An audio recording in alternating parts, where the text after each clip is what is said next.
initially start up this pump, we obviously want to open up the isolation valve on the suction side of the pump.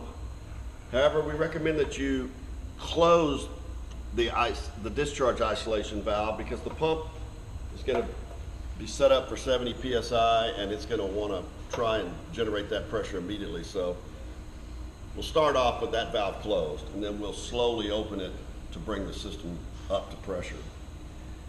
When we start this up, we've got to bleed all of the air out of the suction side, all of the suction piping, and we do that through this small bleed valve on the discharge side of the pump.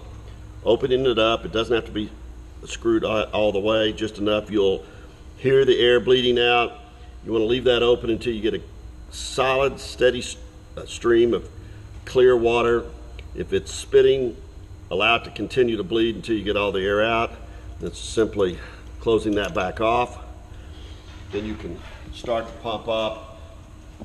You need to be careful, because during initial startup, often it takes several attempts to bleed all the air out, depending on how much suction piping you have between the pump and the source of water. So if you continue to get air and the pump's not running, not building pressure, you'll want to stop the pump and then bleed the air back out. The pump must be stopped to bleed the air out.